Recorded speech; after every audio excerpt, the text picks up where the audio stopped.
Hello, my name is Dr. Susan Voigt, and I am one of the CAIU School Improvement Facilitators.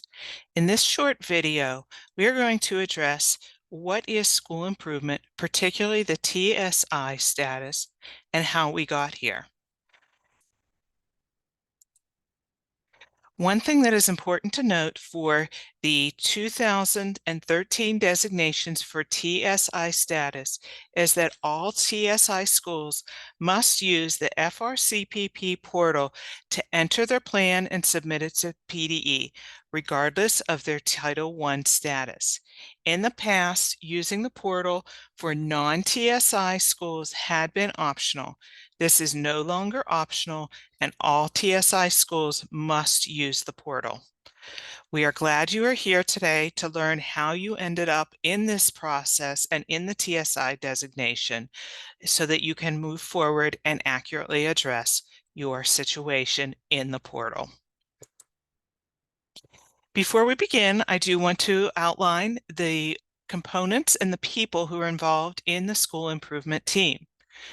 At PDE, the areas are the School Improvement Office and the Division of Planning and Professional Development.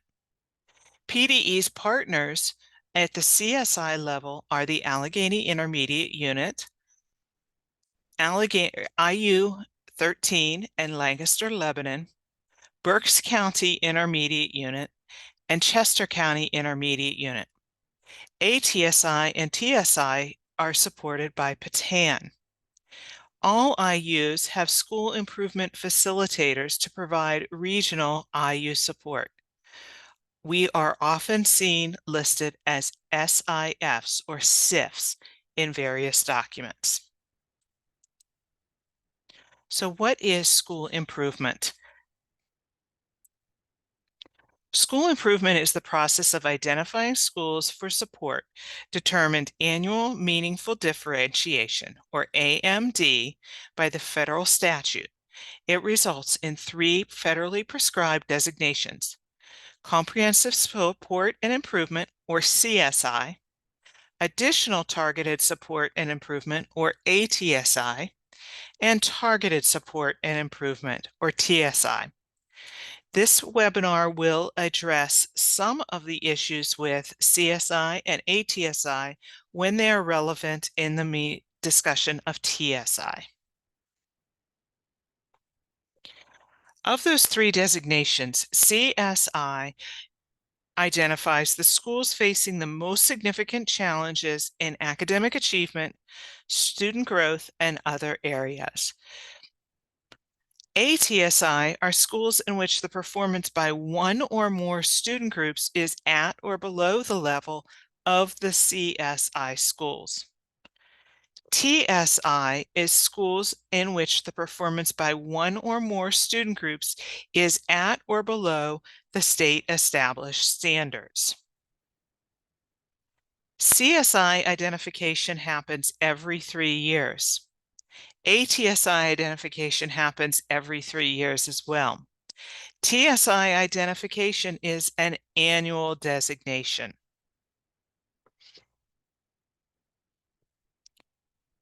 TSI and TSI schools are required to develop building level improvement plans that analyze the school's community strengths and challenges and set conditions for improved student outcomes, both academic and non-academic outcomes.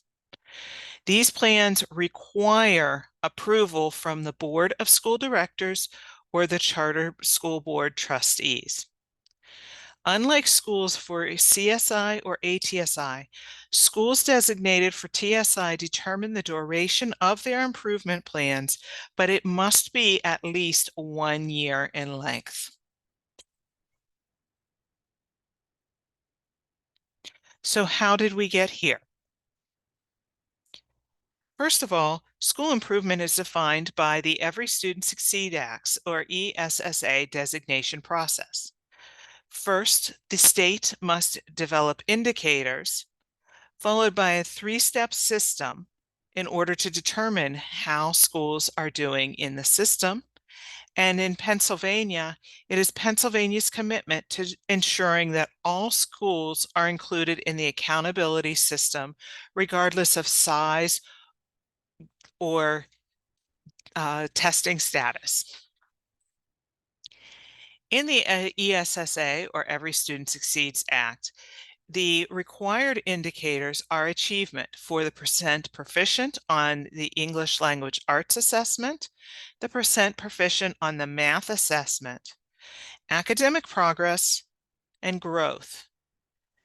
Graduation rate is an average of 4- and 5-year cohort rates and English learner proficiency. Every state is required to select additional indicators. Pennsylvania has selected career readiness and chronic absenteeism as the additional indicators. When determining the TSI status, the TSI cut points are one of the first determinations. The state average of the TSI schools is determined by using a state average of all Title I schools. This state average is used to determine the cut point for TSI schools, whether the school is a Title I school or non. This is all Title I schools, regardless of where they fall in the continuum on the school improvement status. The state average includes the academic achievement in English Language Arts and Math, graduation rate, English language proficiency, regular attendance, and the career standards benchmark. Once the TSI cut points are determined, then schools are identified for being in one of the potential 3 categories. First is the academic achievement and growth. To determine the subset of schools exhibiting both achievement and growth challenges, Pennsylvania categorizes the performance of schools with low rates of proficiency based on evidence of academic growth for the same level. The lower a school's proficiency rate, the more evidence of academic growth is needed to exempt the school from further evaluation for CSI.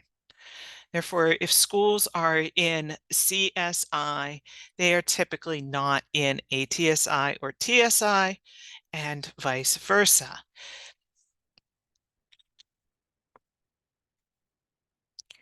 Once those determinations on where schools may end up, they are then applied, several other factors are applied. Substantially weighted indicators are high school graduation rate and progress in moving English learners to proficiency. The school quality student success indicators are chronic absenteeism and career readiness. If a school falls below the established threshold of school performance on either of the following, one or both of the substantially weighted indicators, and both of the school improvement quality success indicators.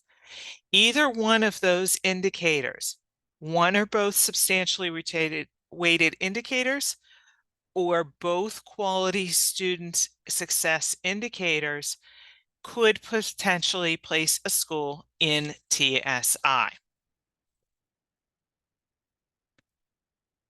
If a high school has a graduation rate at or below 67%, regardless of their Title I status, they are automatically placed in the TSI status.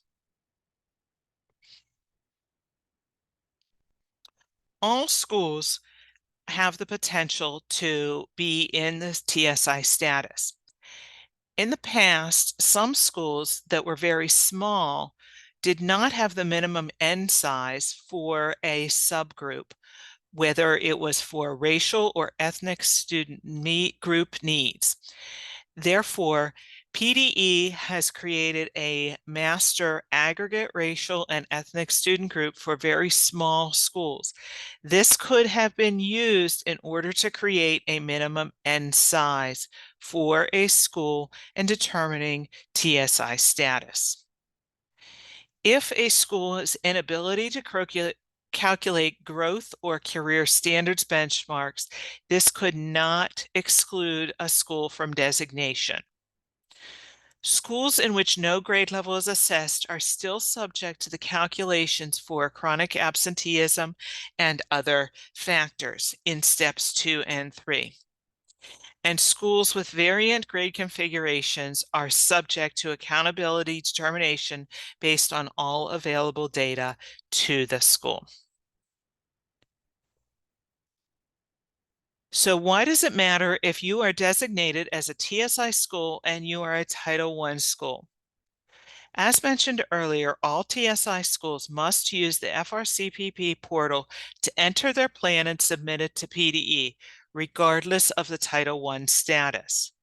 Your TSI plan must be board approved, and you must submit quarterly updates in the FRCPP. An additional webinar will be explaining the FRCPP portal in more detail. TSI schools that are also Title I schools must align their TSI and Title I plans. A TSI plan also counts as your Title I plan. There is an expenditure section of your TSI plan which must account for your Title I funding. It must match what is in eGrants for your Title I plan. PDE will be comparing the expenditure section of your TSI plan to your eGrants submission. Quarterly updates to your TSI plan in FRCPP serve as your Title I updates.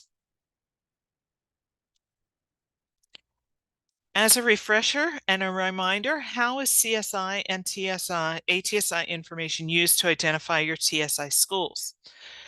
Schools in which performance by one or more student groups at or below the state established standards.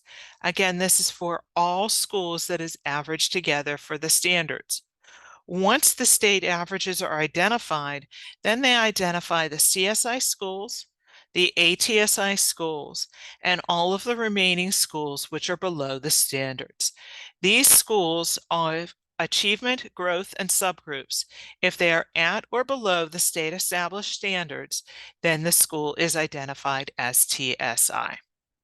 It is important to note that while you are working on your plan, if your school was identified due to a specific subgroup or reason, your plan must address all applicable subgroups, even if those subgroups are not below the state established standards. If you have continued questions, the PDE contacts are listed above. The RA accounts are listed on the screen. CSI support is with Michael Imburgio from IU13. ATSI and TSI support is from Karen Deary at Patan, and the PDE School Improvement website is listed below. At the Capital Area Intermediate Unit, our school improvement facilitators are Amy Healy, myself, Sue Voigt, and Trevor Saylor. Our email addresses are listed above. I want to thank you for attending today's and viewing this video. Please watch other videos in this series to learn more about the TSI status and the supports that are available to you from PDE and the Capital Area Intermediate Unit.